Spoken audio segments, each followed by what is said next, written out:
That's why I decided to write a book about my grandfather. Okay. These are artwork of my grandfather. They were Zanzibar artists. Yes, yes.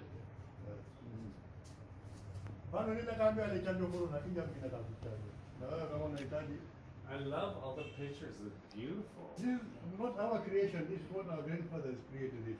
We are just maintaining it. And this was his bag. No.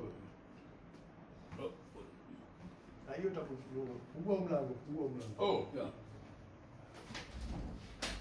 That was his drawing board.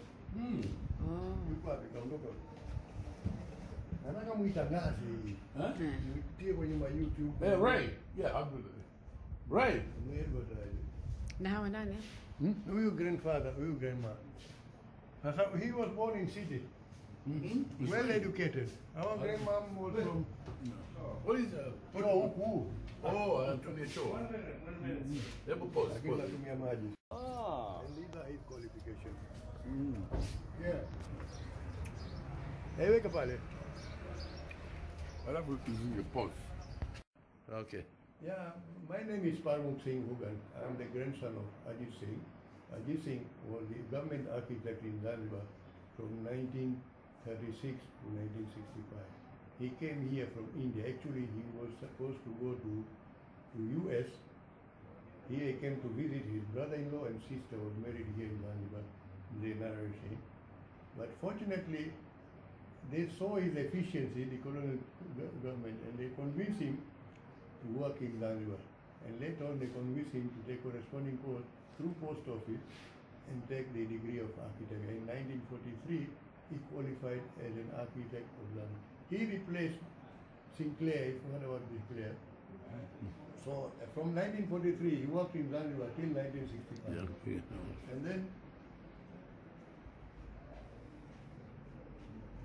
Go ahead, yeah. So that's him. The edit, yeah. not dua. May na experience sana na mabuhay. And later in 1965, he had misunderstanding with his junior staff. He designed the last design in Zanzibar. That was the old houses in Sebleni. And actually these unskilled and unqualified people, they wanted to intervene in his design so that they should add and floor or what. He disagreed with it, and that's the time when they sacked him out from this revolutionary government. And he was offered by Association of Architectural Region 3 places to go to Seychelles, to go to either Saudi Arabia or Malawi. He decided to go to Malawi because he was strictly vegetarian. And secondly, because Malawi is in Africa, and he worked in Africa for many years. And in 78, he retired from Malawi. Actually, he wanted to settle in India, but when he came to us, including my grandma, they didn't want us to go back to India. So he decided to die in Zanzibar. Our grandmother died here. And later on, I served the Tanzanian parliament. I never knew that I'm making a Sikh history in the parliament. First, because in our parliament, we were used to 2 holy books, Qur'an and Bible. First Sikh holy book was taken by me when I took oath. Secondly, when I entered with the turban, they started raising that why you are coming in the parliament with the turban when the code of dress is not included. And the speaker said if it's not included, if it's silent, then we refer to the Commonwealth Parliament. And I entered the parliament on that basis, but later on it was rectified, and now it's so clear in the conduct of dress that ladies' scarf has been allowed officially, Sikh turban, and the coastal dress, which is Muslims they wear kanzu, kofia, koti, and slipper. So I think it's very important sometimes to think of minority people and see how they can participate in decision making in our government. It was very unfortunate when this constitutional parliament took place. Zanzibar Hindu society, they decided to send somebody, but we were neglected. We have a lot of things could have been talked in the parliament because we believe that Islam and Christian, they share the same history. They share the same burial rights. There's a lot of things common in them, but we are from India original. We cremate, we don't bury. So it could be a very big impact if they participate in that parliament. And also we see it's important for us, at least in a year, Diwali should be included in the calendar of our government. I think I could talk more, but I need some more time.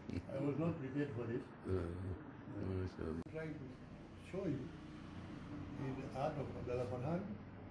We have some arts of Ajit and Indian artists, but we'll start with our local artist, the Abdullah Farhan. I have his picture later on. Okay. This is Abdullah Farhan. Okay. This one here, Smera River. Yeah. On top is Abdullah Farhan. Yeah. That Ngambu which you see, Abdullah Farhan, Wow, look at that. that was what Ngambu used to be. That. I see. That is Dr. Said Abul. If you heard about him, he was artist here, doctor, medical doctor in the hospital, Zanzibar. The following is an old post by Abdullah Farhan. Okay. And the further on you go, you'll find that baobab tree. Baobab tree, yeah. This is it at Kirimkar. And if you see, if you zoom, you'll find a small hut on top. That was a monitoring place during First and Second World War. Yeah. To monitor all vessels which come from Dar es Salaam and they report to Betlajai. This is Resi Zangarawa. Yeah. Oh, yeah. By Abdullah Farhan. That is Abdullah Farhan. Okay, mashallah. It's a village in somewhere in the East Coast. That is Abdullah Farhan, also a village. Okay. Mashallah. Yeah. Now maybe we discuss what Ajit Singh's arts. Yeah, hold on, let me... We start with this. Mashallah. Hakuna ugomvi, hakuna gombana hata mara moja. That is Eric Dutton, Colonial Okay. Chief Secretary in 42. Yeah. And that was his portrait.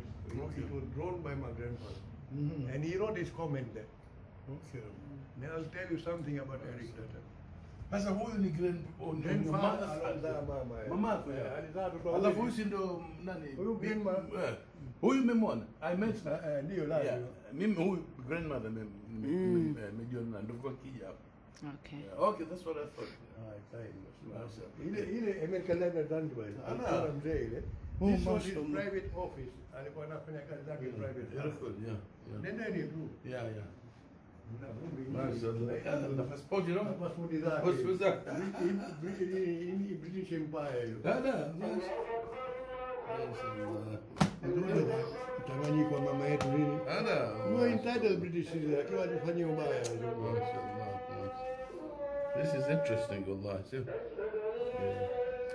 This was British Empire. Oh, look at that, yeah.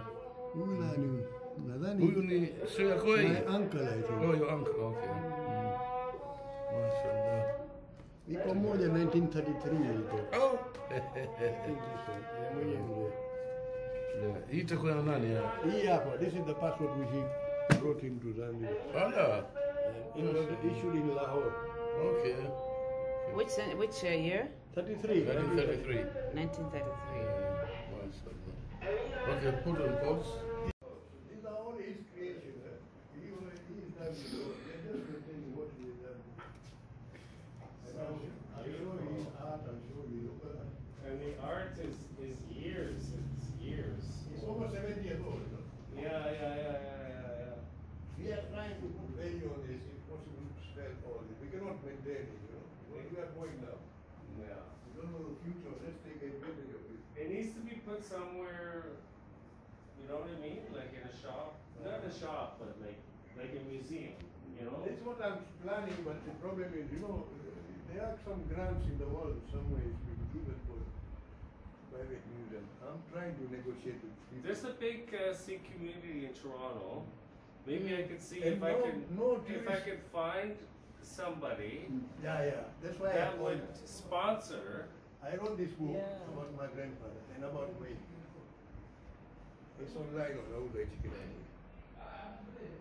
You know what? Maybe I could try to find somebody that could sponsor to That's have. Can I what see the book? I need grant. I don't need loan. No. Not alone. Can I? Yeah. Usually there are some funds. It's grant from private museum. Because in Toronto, there's a lot of Sikhs. A lot of Sikhs. I know even the defense minister is a Sikh. Yeah, and they have lots of money. That is our golden temple. Maybe you show them that it was drawn by. The Golden Temple? Yes, my grandfather designed it, drew it. Where, Zanzibar? The golden temple in India. Oh, you have one here? No, we had before, but we are unwanted here, you know. Here they recognize only two religions, Christian and Muslim. We are macro minority. That's what I read. That's why I read this. I know this.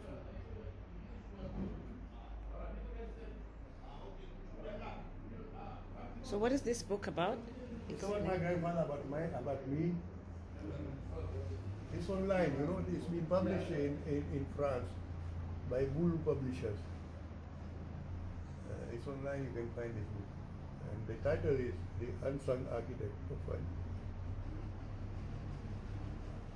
I'm trying hard. This is my Indian artist. Yeah, you're Indian artist, right? You see only buy, I got art or food. Even those pictures are by my grandfather. Those two ladies. Oh, yeah? She's reading a love letter from our These two? You naingia pembeni pale kwenye golden temple. Anasoma barua mapenzi hiyo kutoka kwa mchumba wake yuko bathroom. Nama it has feeling, the other one what you see here, madam. Is hapa mbili? Figures za kina mama hivi. Grandfather, these are figures of ladies, what the lady should look like. Ile ingine the pencil work by my grandfather. Na huyu hapa juu?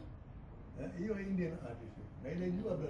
Oh, and that was his desk that he worked That was at. his private office. And that time there was no computer, there was no calculator. Yeah, can I go look? Please. That's why I opened it. Nataka explain kwa explain. Okay. Yeah. Okay, so this is where he works. It's a private office, eh? Yeah, Because he was serving the government. Yeah, this is when he was doing that. Now? He served in Zanzibar government from 1936 Okay. to 65. I see. Okay. And this is the instrument that he used. There was no computer, no Okay. calculator. So it's almost like a roller, the measurement, and I don't know what it is. And this is the passport that he traveled, the British To passport. different countries. Yeah. In the 30s and interesting, yeah. So cool. Yeah. I'm trying to maintain it, you know. Because Yes. so that a lot of webs inside, but now I'm Yeah.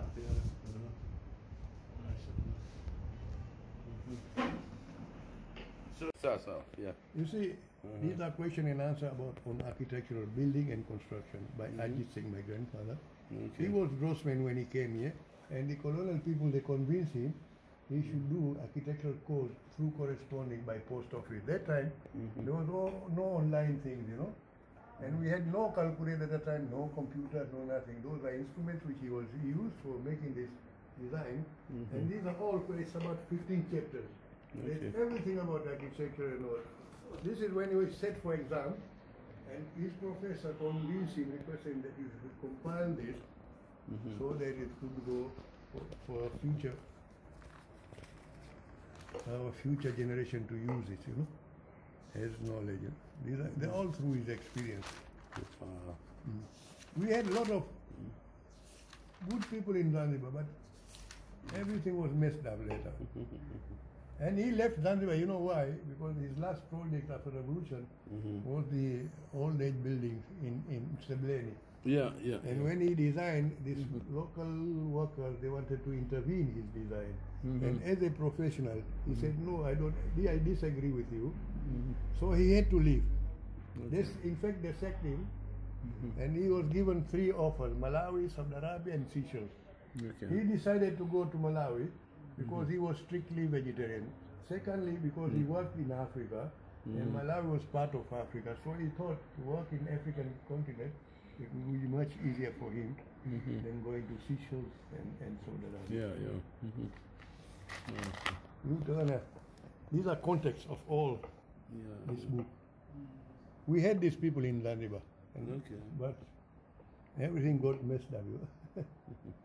And I'll tell you one thing, there is no tourist guide who will talk about these artworks or achievement made in architecture. There's a lot of icons which was designed by him which are in a stone town. You see, these are questions, and these are just look how clear the mashallah. diagrams are. These are all handwritten. Yeah. Look the handwriting also. Trying to go because this is, I don't want to open it every now and then. Beautiful. Chukua picha mbili tatu. Yeah. Wow, look at that. Yeah.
pendo ulonachia moyo wangu fika, kwa pendo ulonachia kama wewe waridhika, sishindu kuvumilia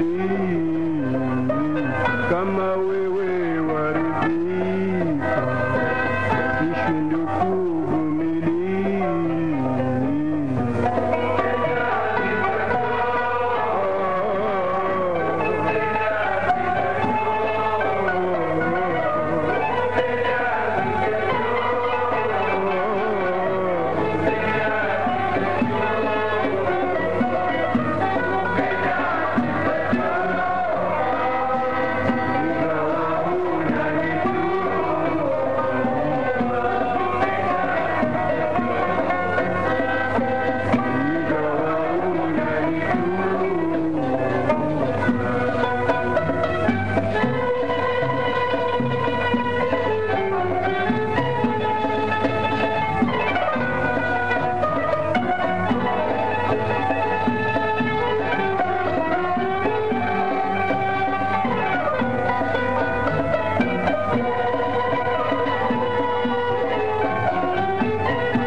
Wallahi nitakungoja